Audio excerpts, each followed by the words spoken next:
이스라엘의 왕이 누구였냐면 헤롯이었습니다. 헤롯은 아주 정치적으로 빠삭한 인물입니다. 그 헤롯은 유대인도 아니었지만 그가 왕이 될 수 있었던 것은 로마를 등에 업고 로마에게 이제 정치적인 그 전략을 통해서 왕이 된 것입니다. 그래서 이 헤롯은 자기가 유대인이진 않았기 때문에 늘 컴플렉스가 있었어요. 그래서 정치적인 그 권력을 잡기 위해서 로마를 어떻게 하냐면 철저히 흉내내고 싶었습니다. 이곳이 어디냐면 이스라엘의 베산이라는 지역인데요. 이 베산이라는 지역이 로마도 아닌데 이 베산이라는 지역을 가보면 로마의 원형극장이 그대로 있습니다. 로마의 원형극장을 로마의 도시를 그대로 본따와서 이 로마와 카피된 모습을 로마에게 보여줬습니다. 그러면서 자기의 정치적인 힘을 계속해서 세력을 확장하고 싶어 했습니다. 특별히 로마의 원형극장의 모습을 보면 거의 우리들이 볼 때는 와 화려해 보이다 하지만 이 안의 문화는 타락한 문화가 많습니다. 너무나도 폭력적인 문화였고요. 죽이는 문화였고요. 그리스인 로마인들이 좋아하는 음란한 연극을 이 원형극장에서 실제로 공연을 했습니다. 그리고 헤롯 왕은 또 어떤 사람이었냐면 편집증이 심했습니다. 의심이 많았어요. 너무나도 의심이 많아서 아내가 8명이었는데 8명 중에 아내 1명을 죽였고 그녀가 낳은 아들과 장모도 살해했고 형제를 몰살시켰고 자신의 첫 아들도 죽였어요. 왜냐하면 그 의심 때문에. 때로는 헤롯처럼 우리도 의심 때문에 누군가를 죽이고 누군가를 파괴하고 그런 모습이 우리 가운데 있을지 모르겠어요. 동방 박사가 별을 따라서 어떻게 했죠? 큰 별을 따라서 왕이 누굴까? 우리를 구원하기 오신 그 구원자가 누굴까를 따라가는데 그 모습을 보면서 헤롯 왕이 어떻게 했는지 한번 마태복음 2장 16절도 한번 읽어볼까요? 읽어보겠습니다. 시작.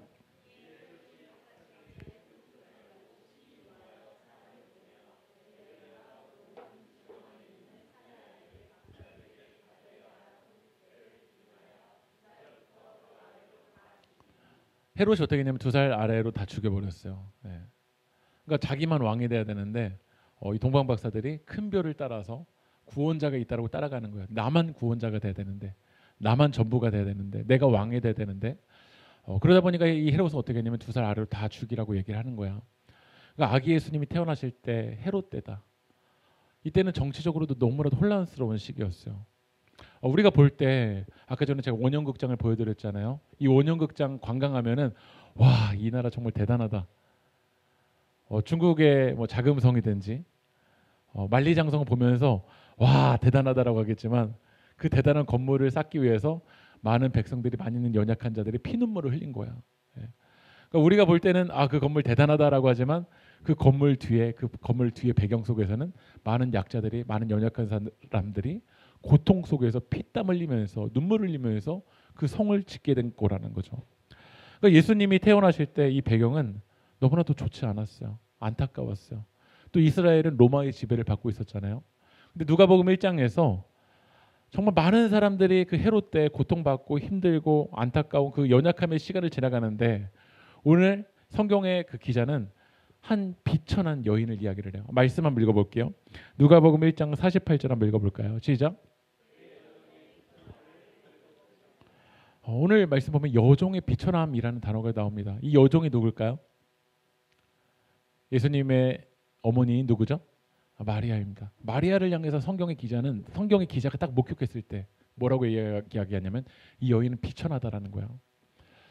성경이 쓰여지던 그 시대를 보면 남자만 전쟁에 나갈 수 있는 남자만 사람 취급을 했어요. 그래서 숫자를 셌어요.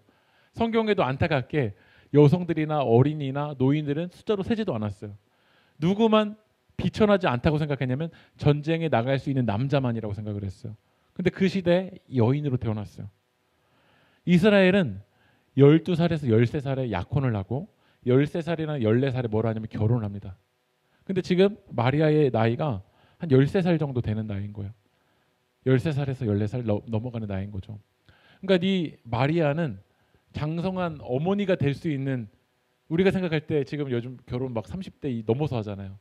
근데 지금 마리아의 나이가 12살, 13살, 14살 이 정도인 거예요. 지금 딱 나이가 어느 정도인 거죠? 학년으로 따지면 중2, 그렇게 무섭다는 중2에 예, 이잖아요.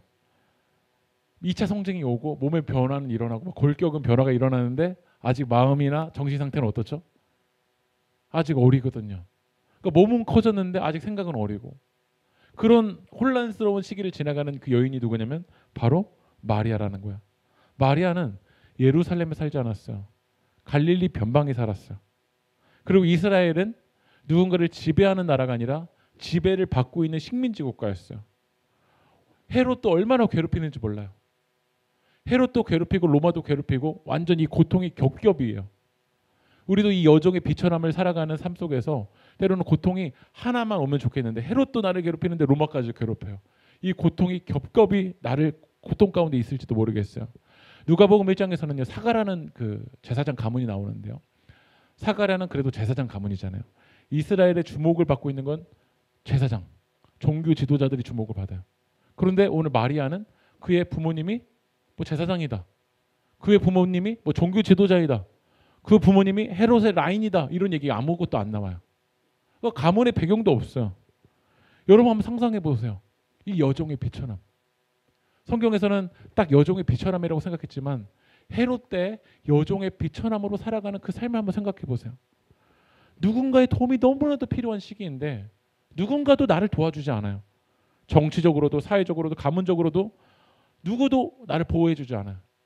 정치를 봐도 소망이 없어요. 사회를 보아도 소망이 없어요. 경제를 보아도 소망이 없어요. 가족을 보아도 소망이 없어요. 나를 지지해 줄 수 있는 게 아무것도 없어요. 그런 비천한 여종에게, 비천한 여인에게, 마리아에게 오늘 하나님의 천사가 나타났어요.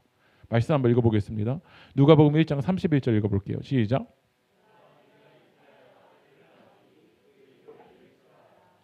예수라 하라. 예수라는 뜻은 예슈아, 여호수아. 성경에서 예슈아, 여호수아 다 같은 뜻이에요. 하나님의 구원자라는 이름의 의미예요. 여종의 비천한 이 마리아에게 뭐라고 얘기하냐면 너를 통해서 구원자가 태어날 거라는 거야. 너를 통해서 구원의 역사가 일어날 거라는 거야. 여러분 구원의 역사는 누군가를 구원해 준다. 나를 건져줄 수 있는 거는 비천한 사람이 건져줄 것 같습니까? 아니면 자격이 되는 사람이 건져줄 것 같습니까? 사가랴 같은 제사장 가문이 건져줘야 되는 거 아닙니까? 예루살렘 무대에 있는 사람이 건져주는 거 아닙니까? 세상에서도 성공한 사람이 건져주는 거 아닙니까? 헤롯이 건져주는 거 아닙니까? 로마 황제가 건져주는 거 아닙니까? 근데 그 구원의 역사를 하나님은 누구를 통해서 일하시겠다고 말하냐면 마리아. 그 마리아 오늘 뭐라고 이야기하냐면 비천한 여종. 아무것도 자격 안 되고 혼란스러운 시기 가운데 있고 누군가도 나를 도와주지 않는 그 외로운 그 길을 걸어가는 비천한 여종을 통해서 하나님의 역사가 일어난다는 거야. 마리아가 그 이야기를 들었어. 나를 통해서 구원자가 태어난다고? 나를 통해서 하나님의 역사가 일어난다고? 나를 통해서 하나님이 일하시겠다고? 그 딱 이야기를 들으니까 마리아가 딱 처음에 어떻게 접근하는지 읽어볼게요. 누가복음 1장 29절 읽어볼까요? 시작. 이런 인사가 어찌함인가? 자격으로 접근하는 거예요. 이런 인사가 될 수 있다라는 거 안 된다라는 거죠. 안 된다라는 거잖아요. 만약에 금요기도회 때도 제가 한번 나눴지만 오늘 갑자기 저한테 연락이 온 거예요. 구글에서. 구글 회장이 연락이 왔어요. 구글 CEO로 저를 갑자기 초빙하겠대요. 그럼 제가 뭐라고 얘기할까? 이런 인사가 어찌함인가? 제가 어떻게요? 제가 어떻게 구글의 CEO로 간다고요? 이런 이야기가 나오지 않겠어요? 근데 오늘 마리아에게 이야기하는 건 온 인류의 구원자가 너를 통해서 나오게 된다. 이런 인사가 어찌함인가? 34절도 한번 읽어볼까요? 시작.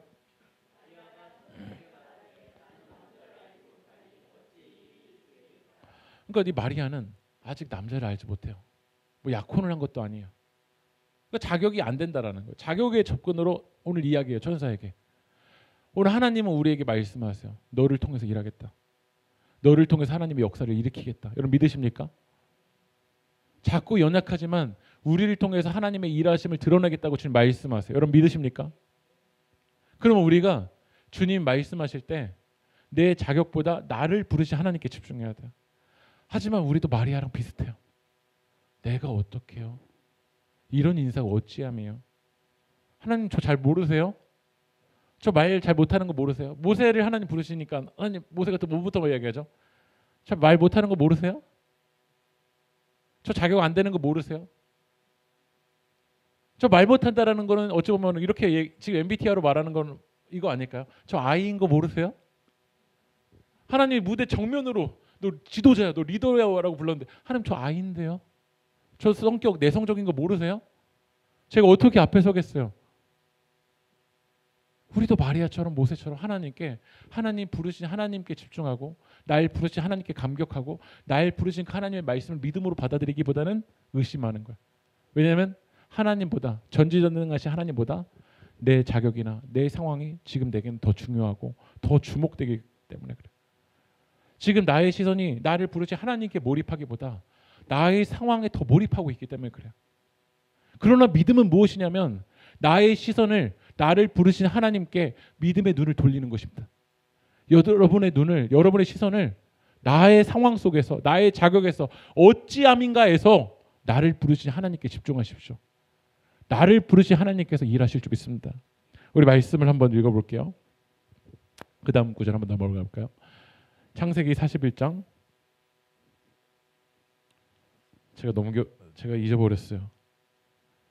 네. 다시 34절 누가복음 1장 68절 한번 읽어주세요. 누가복음 1장 68절. 네, 한번 읽어볼까요? 시작.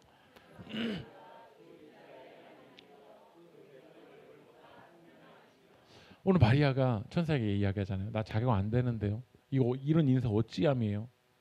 그런데 오늘 하나님이 천사를 통해서 말씀하시는 건 무엇이냐면요.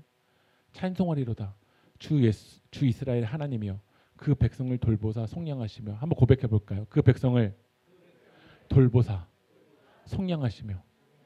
하나님의 역사는 마리아의 자격이 돼서가 아니라 하나님이 돌보셔서요. 하나님이 구원하셔서요. 하나님의 손이 마리아의 손을 붙잡아 주셨어요. 여러분 믿으십니까? 성경을 여러분 자세히 읽어보면 누가 쓰임 받았는지 보세요. 자격이 돼서 쓰임 받았나? 자격이 된 사람은 아마 바로오겠죠. 그 당시 애굽의 가장 큰 힘을 가지고 있잖아요. 그럼 애굽에서 바로왕이 쓰임 받아야죠. 그러나 하나님이 바로왕을 쓴 게 아니라 모세를 쓰셨어요. 왜냐하면 하나님이 모세를 돌보고 계시기 때문에 그래요. 하나님이 모세를 속량하셨기 때문에 그래요. 그러니까 하나님의 일은 내 자격으로 되는 게 아니라 내 방법으로 되는 게 아니라 하나님이 돌보신 사람을 통해서 일으키시는 줄 믿습니다. 그래서 우리가 기도해야 될 건 그거예요. 하나님 저를 돌봐주세요. 하나님 제 삶 가운데 간섭해 주세요. 하나님 저를 만져주세요. 저를 붙잡아 주세요. 하나님이 돌봐주시지 않으면 저는 이리저리 방황하는 양과 같은 존재예요. 양은 시력이 약하잖아요. 잘 보는 것 같지만 앞도 못 봐요. 양에게 필요한 것은요, 목자예요. 양이 광야에서 살아남을 수 있는 것은요, 호텔이 아니에요. 양이 광야에서 살아남을 수 있는 건요, 어떤 음식이 아니에요. 양이 살아남을 수 있는 건 양에게 목자가 필요해요.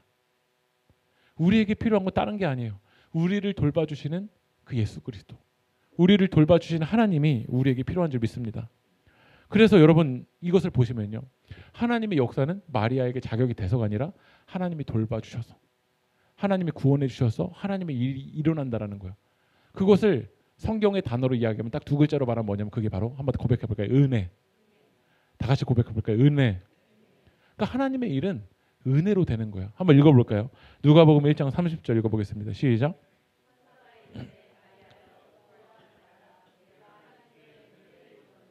마리아 무서웠어요. 왜냐하면 자격에 집중했기 때문에 그래요. 우리도 상황에 집중하면 무서워요. 여러분 무섭지 않으세요? 한 주간의 여러분의 삶의 상황을 보세요. 얼마나 무서워요. 여러분 너무 무섭지 않으세요? 어떤 데는 잠도 안 와요. 무서우니까요. 앞으로 미래에 집중하면 너무 무서워서요. 너무 혼란스러워요. 옆에 있는 사람을 보면 다 경쟁자잖아요. 다 서바이벌이에요. 저 사람이 날 도와주는 것 같지만 내 이야기 듣고 마지막에는 결국 나를 무너뜨리려고 하는 사람. 다 경쟁자잖아요. 안 무서우세요? 마리아가 그랬거든요. 지금 내 나이를 봐도 무섭고, 갈릴리라는 상황을 봐도 무섭고, 주변 배경을 봐도 무섭고, 다 무서웠어요. 그런데 무서워하는 마리아에게 주님 말씀하세요. 네가 자격이 돼서가 아니라, 네가 상황이 돼서가 아니라 넌 하나님의 은혜를 입었다. 오늘 이 자리에 계신 우리 세계교회 모든 성도님, 하나님의 은혜로 우리 이 자리에 있는 줄 믿습니다. 하나님의 은혜로 찬양하는 것인 줄 믿습니다. 하나님의 은혜로 노래하는 겁니다. 우리가 요셉을 금요기도회 때 보고 있잖아요. 자격돼서 요셉이 됐나요? 요셉 고자질하는 사람이었어요. 얼마나 고자질 잘하는지 몰라요. 형들 고자질해서 아버지에게 채색 옷 입었어. 볼 때 이런 사람이 구원의 역사를 일으킬 수 있겠다고 완전 빵점이에요. 근데 하나님이 요셉을 부르셨잖아요. 그렇게 자격 안 되는 요셉을 하나님이 부르시고 꿈을 주시고 하나님이 만들어 가시잖아요. 요셉의 아버지 야곱 자격 됩니까? 형 속이고 아버지 속이고 평생을 도망다니는 인생인데요. 자기가 속였다가 자기도 속임당하는 인생인데요. 아무런 자격 안 돼요. 그럼 야곱의 할아버지 아브람, 우리가 아브람 별명 뭐라고 하죠? 믿음의 조상이라고 얘기하잖아요. 근데 애굽에서 자기 살겠다고 자기 아내를 뭐라고 이야기하죠? 우리 세계교회 성도님들 중에 그러신 분 없으시죠? 어디 가서 누이라 아내라고 말하지 마. 남편이라고 말하죠. 내 누이라고 얘기해. 내 아내가 막 부끄러워서 막 그러신 분 없으시잖아요. 아브람보다 자격 다 되시는 분이에요. 예. 그러니까 우리가 아브람보다는 그 정도는 낫다. 거기서부터 출발하면요. 여러분에게 가능성이 있어요. 왜냐하면 아브라함이 자격이 돼서가 아니라 하나님의 은혜로 아브라함을 만들어 가셨거든요. 하나님이 아브라함 부르셨잖아요. 본토 친척 아버지 집을 떠나 내가 내게 보여줄 땅으로 가라. 너는 복이 될지라. 아브라함이 자격이 돼서 복이 될지가 아니에요. 복이신 하나님이 아브라함과 함께 하시기 때문에 그래요. 마리아 너무 무서워요. 우리 삶 너무 무서워요. 그러나 하나님께서 은혜를 주셨어요. 그러니까 오늘 마리아가 처음에는 상황의 관점으로만 하나님을 바라볼 때는 무서웠어요. 상황의 관점으로만 하나님의 부르심을 들을 때 너무 무서웠어요. 근데 이거 은혜로 되는 거구나. 그 은혜를 바라보니까 오늘 마리아가 뭐라고 고백하는지 한번 읽어볼까요? 시작.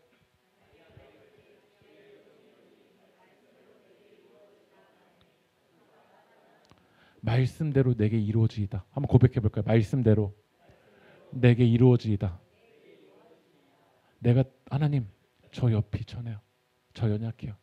그러나 말씀하신 하나님은 반드시 이루실 것이잖아요. 그거를 마리아가 고백한 거, 믿음으로 고백한 거야. 주님께서 은혜 주셨잖아요. 그 은혜에 저는 믿음으로 동참만 할게요. 은혜로 주님께서 저를 속량해 주셨으니까요. 저를 부르신 하나님께 저는 믿음으로만 바라볼게요. 그러니까 마리아가 믿음을 눈이 열린 거예요. 말씀대로 내게 이루어지이다. 말씀대로 내게 이루어지이다. 우리가 할 건 그거밖에 없어요. 믿음으로 주님이 하실 그 일을 바라보십시오. 믿음으로 내 상황보다 하나님을 바라보십시오. 나를 끝까지 사랑하시는 그 하나님을 믿음으로 바라보십시오. 그 하나님께서 여러분을 건지시고 여러분을 포기하지 아니하시고 여러분을 회복시키시고 여러분의 무너진 성벽을 반드시 재건하여 주실 줄 믿습니다. 그래서 우리는요. 믿음으로 나아가는 거야. 근데 우리가 신앙생활하다 보면요. 또 착각하는 게요. 믿음을 율법으로 만드는 사람이 있어요. 내가 믿었더니 이런 일들이 일어난다. 믿음을 율법으로 만드는 사람이 있어요. 내가 믿지 않아서 내가 믿음이 없어서 하나님의 일이 일어나지 않는다고 생각하세요. 여러분이 믿음이 크든 안 크든 하나님의 일은 일어날까 일어나지 않을까? 내가 의심하든 안 하든 하나님의 역사는 일어날까 일어나지 않을까요? 일어납니다. 우리는 그 믿음으로 받아들일 뿐이에요. 근데 믿음을 율법으로 만드시는 분들이 있어요. 성경은 뭐라고 하는지 읽어볼까요? 에베소서 2장 8절 읽어볼게요. 시작. 이것은 너희에게 난 것이 아니에요. 하나님의 선물이다. 여러분 믿든 믿지 않든 여러분 믿음이 있든 믿음이 강하든 믿음이 약하든 그 전에 뭐가 이미 일어난 거죠? 은혜가 일어난 거잖아요. 마리아가 무서워하든 말든 그 전에 먼저 뭐가 이미 일어난 거죠? 하나님의 은혜가 마리아를 감싸버린 거죠. 여러분들이 믿음이 크든 약하든 때로는 상황 속에서 무서워하든 말든 하나님은 은혜대로 일하세요. 그러니까 우리에게 중요한 건요. 하나님의 은혜예요. 그리고 그 은혜를 믿음으로 받아들일 때 구원의 역사가 여러분 가운데 일어나는 거야. 때로는 그 믿음이 연약할 때 있어요. 상황이 풀릴 때는 막 믿음이 막 강한 것처럼 느끼다가 때로는 내가 마리아, 나도 마리아라니까요. 우리 다 마리아예요. 우리 다 모세요. 하나님의 은혜로 불러주시지만 내 상황이 더 집중해서 보일 때가 있어. 그래도 하나님은 은혜대로 일을 일으키세요. 은혜대로 역사하세요. 그래서 우리에게 중요한 건 나보다 은혜를 일으키시는 우리의 주인이신 하나님이 중요한 줄 믿습니다. 한번 화면을 넘기시면요. 이 그림이 반 고흐가 그린 붉은 포도밭이라는 그림입니다. 성경을 보면 포도밭에 대한 이야기가 나오잖아요. 포도밭 주인이 오전 9시에 나가봤어요. 근데 오전 9시에 나가보니까요. 아직도 일을 못 구하는 사람이 있어요. 우리 세계교회 성도님들이 지금 내일부터 자영업을 만약에 시작하신다고 생각해 볼게요. 자영업을 내가 시작한다. 지금 몇 억 투자했어요. 자영업 시작하면서 몇 억 투자했어요. 그래서 지금 내일 시작인데 직원을 누굴 구하시겠어요? 아침 출근 시간이 9시인데 9시 10분에 오시는 분 구하시겠어요? 안 구하시겠어요? 네. 김치 가져와라고 하는데 깍두기 가져오시는 분 구하시겠어요? 안 구하시겠어요?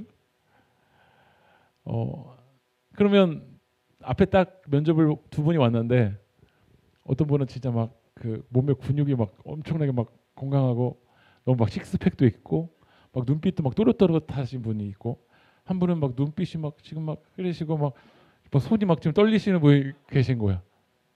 누구 선택하실래요? 네? 냉정하게 빨리 말씀하세요. 그렇죠? 네. 솔직히 내가 이분을 잘 선택하지 않으면 내가 손해 보는 거잖아요. 결국 내가 손해 보는 거잖아요. 그래서 포도원 주인이 이제 오전 9시에 이제 나가봤어요. 밖에 나가봤어요.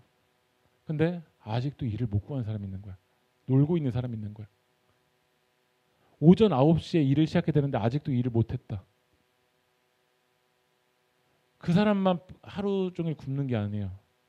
그에게 딸린 식구들 있잖아요. 아내가 있잖아요. 자녀들 있잖아요. 오늘 그 한 사람이 일을 못하면 온 가족이 굶어요. 그래서 이 포도원 주인이 오전 9시에 아직도 일을 못 구한 사람, 그 사람에게 초대를 하는 거야.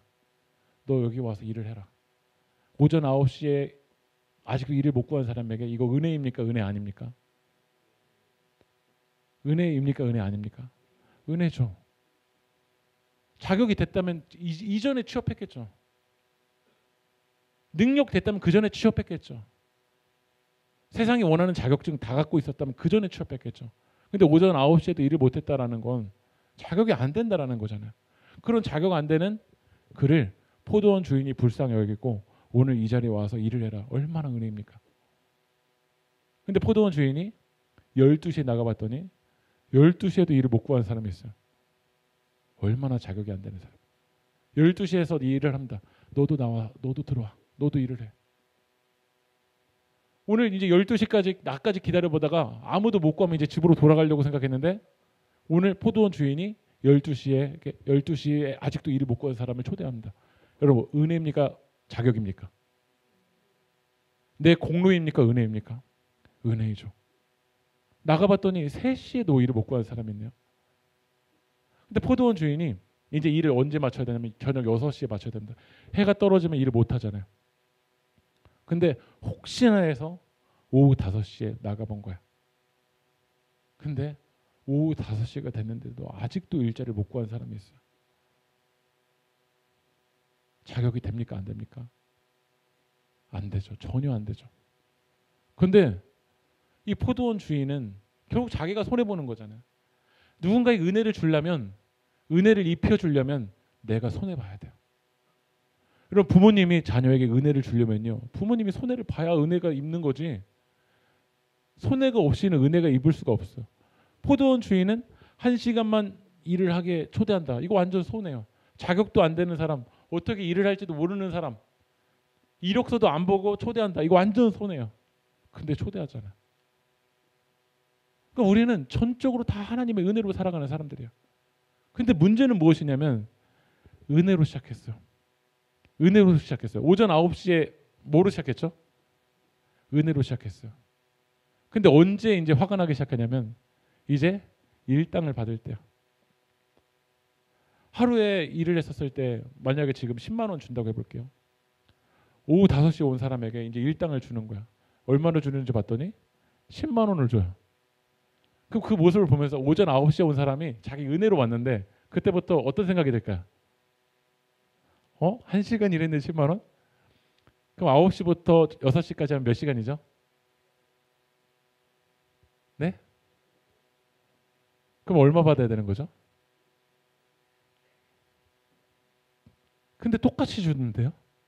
한 말씀 읽어볼까요? 시작.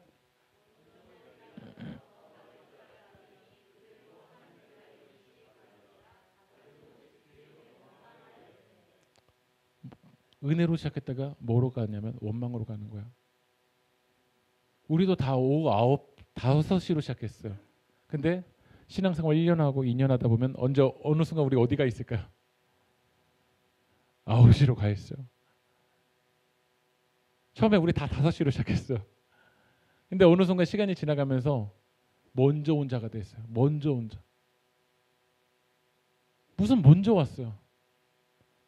9시 오든 12시 오든 3시 오든 5시 오든 다 자격 안 되는데 앞에 뭐가 붙냐면 나 먼저 왔는데, 나 먼저 했는데. 그러니까 우리가 신앙생활하면서도 매 순간 점검해야 되는 건 무엇이냐면 내가 은혜 가운데 있냐요. 매 순간 점검해야 돼요. 하나님의 은혜로 하는가? 찬양 하나님의 은혜로 하는가? 예배 하나님의 은혜로 드리는가?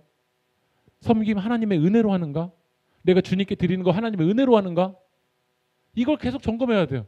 이걸 점검하지 않으면 우리도 교회를 다니고 우리도 신앙생활하다가 어느 순간 우리 입술에 뭐가 나오냐 원망이 나올 수 있어요. 왜냐하면 은혜로 시작했다 자격으로 가거든요. 여러분 마리아가 은혜로 시작했다가 나중에 이렇게 변질될 수 있잖아요. 나에게서 온 인류의 구원자 그 아기 예수가 내 뱃속에서 태어났어. 너희 잘해. 나 먼저 왔잖아. 나 이런 사람이잖아. 이러다가 변질되는 거야. 매 순간 마지막까지 우리는 은혜로 가야 돼요. 여러분 우리가 먼저 왔으면 얼마나 먼저 온 거야? 뭐 몇 년 먼저 온 겁니까? 몇 시간 먼저 온 거잖아요. 대단하면 우리가 얼마나 더 대단해요. 지식을 알고 있으면 얼마나 더 알아요. 일이 좀 능숙하면 얼마나 좀 더 능숙해요. 조금 더 할 뿐이죠. 근데 그걸 가지고 또 비교하고 있다는 거예요. 우리는 하나님의 은혜를 점검해야 돼. 우리 자격 안 되지만 하나님의 은혜로 우리를 불러주셨습니다. 여러분 그 은혜 가운데 있는 사람은 무엇을 고백하냐면요. 원망이 아니에요. 찬송이에요. 한번 화면을 넘기시면요. 누가복음 1장 46절부터 55절까지는요. 마리아의 찬송이었고요. 누가복음 1장 68절부터 79절은 사가랴의 축복송이었어요. 여러분 은혜 가운데 머물러 있는 사람은요. 입술에서 계속 뭐가 안 끊어지면 찬양해요. 그러나 지금 내 입술에서 은혜보다 찬양보다 원망이 나오고 있다. 점검해야 돼요. 다시 돌아가야 돼요. 어디로요? 하나님의 은혜로요.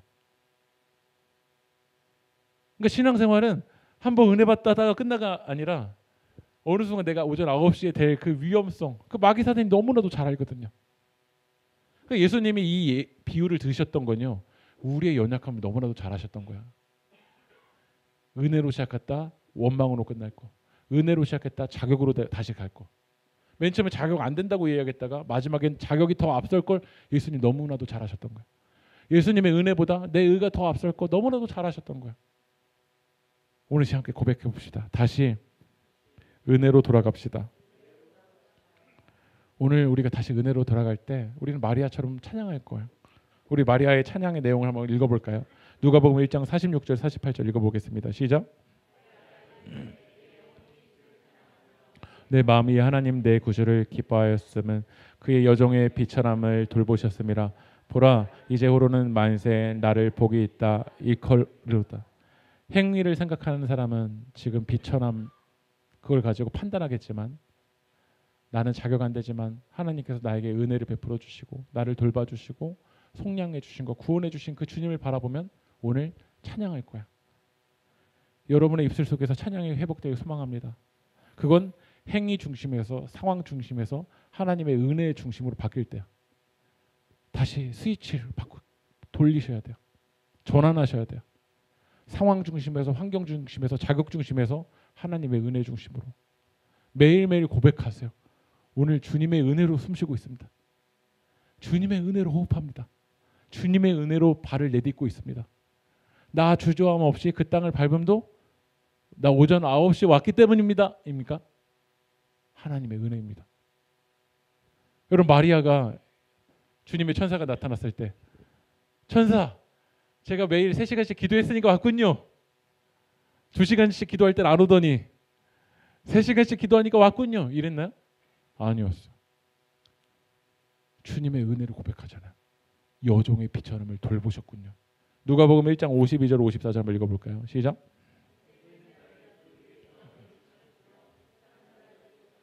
줄이는 자를 좋은 것으로 배불리셨으며 부자는 빈손으로 보내셨도다.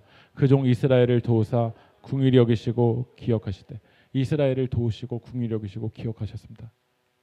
하나님이 여러분을 도우시고 궁휼히 여기시고 하나님이 여러분을 기억하고 계신 줄 믿습니다. 여러분, 그 주님을 찬양합시다. 여러분, 그 주님을 노래합시다. 비천한 자, 나 정말 너무나도 비천한데 이런 나를 높여주셨잖아요. 나 너무나도 줄이고 목마른데 그 줄이는 나를 주님께서 배불려 주셨잖아요. 그러니까 하나님의 은혜는 줄인 자, 의에 목마른 자, 굶주린 자, 가난한 자에게 소망이 있는 거예요. 하나님의 은혜 없으면 주님 못 걸어가요. 하나님이 저 돌봐주시지 않으면 저에게 소망 없어요 라고 고백하고 인정하는 그 비천한 여종 마리아에게 하나님이 일하셨던 것처럼 우리 세계교회 성도님들에게 하나님께서 일하여 주실 줄 믿습니다. 오늘 마리아가 오늘 누가복음 1장을 보면요, 이 찬양을 어디 가서 하냐면요, 엘리사벳 집에 가서 노래요. 그러니까 찬양이 여러분의 집에만 머무르면 안 돼요. 하나님의 은혜가 필요한 영혼들에게 그 찬양을 전파하셔야 돼요. 코로나를 전파하지 마시고 하나님의 찬양을 전파하세요.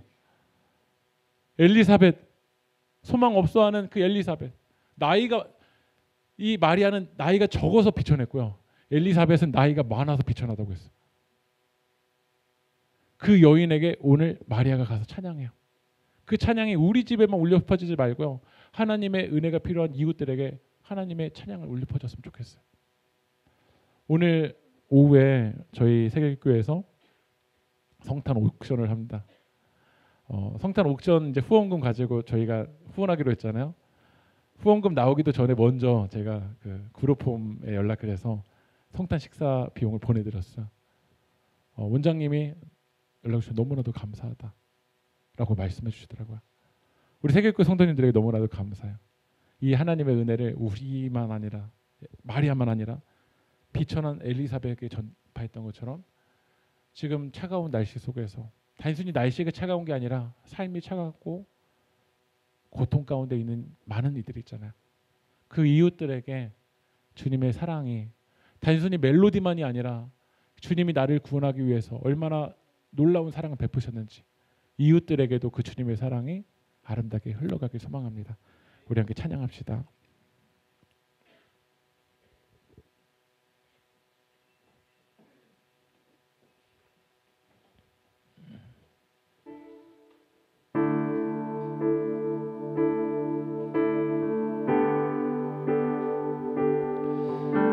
우리를 지으신 이가 하나님이시고 우리를 부르시는 이가 하나님이시고 이 마리아 비천한 여종을 부르시고 그를 통해서 하나님의 역사를 일으키신 분이 바로 하나님이십니다.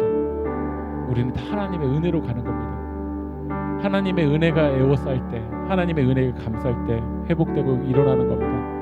오늘 시간 그 하나님의 은혜를 노래합시다. 나를 지으신 이가 하나님, 나를 부르신 이가 하나님, 나를 보내신 이도 하나님, 나의 나 된 것은 다 하나님 은혜라. 나의 달려갈 길 다 하도록 나의 마지막 곧 나의 마지막 다 하도록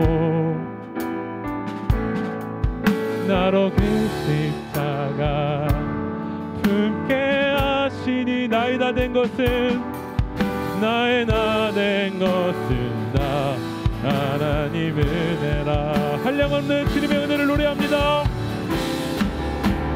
한량없는 은혜, 갚을 길 없는 은혜, 갚을 길 없는 은혜,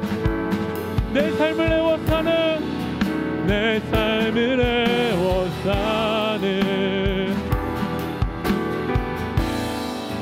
하나님의 은혜.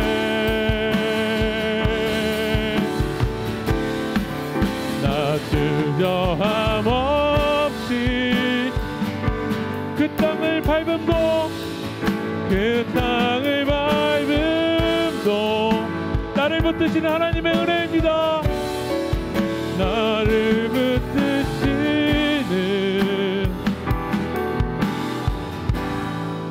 하나님의 은혜.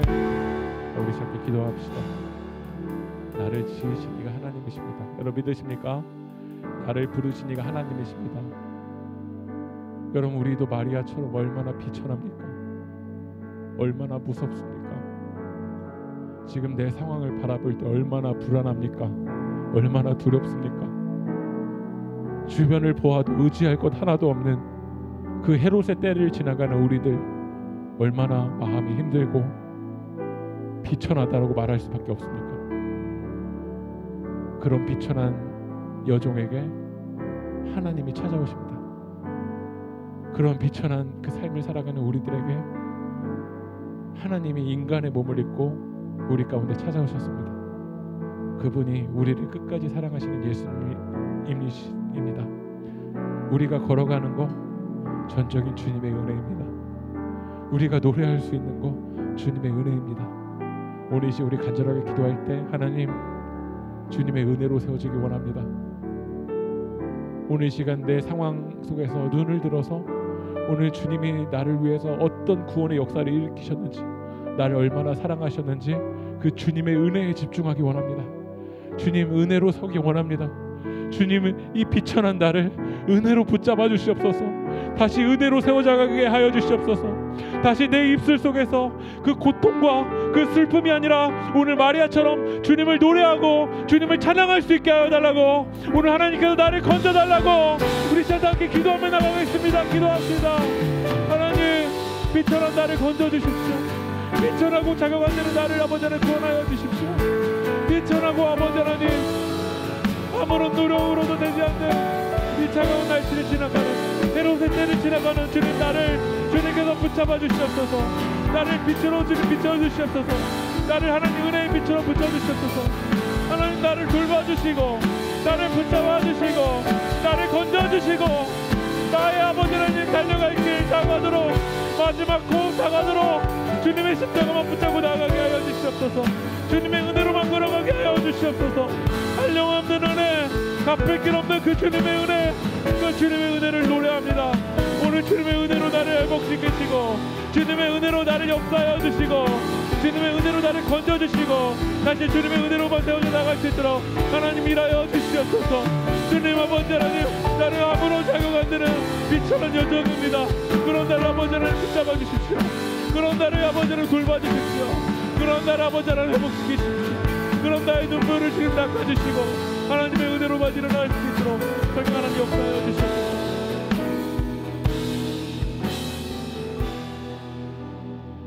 하나님, 오늘 마리아가 온 마음 다해서 주님을 찬양할 수 있는 거 비천한 나를 돌보신 하나님의 은혜인 줄 믿습니다. 하나님, 비천한 자를 높여주시고 줄이는 자를 좋은 것으로 배불려 주시고 헤롯의 때를 지나가는 우리 세길교회 성도님들을 도와주셔서 긍휼히 여겨주시고 기억하시고 나를 부르신 하나님께서 우리의 무너진 성벽을 재건하여 주시옵소서. 일으키시고 역사하실 그 주님을 찬양하며 이 모든 말씀 예수님의 이름으로 기도합니다.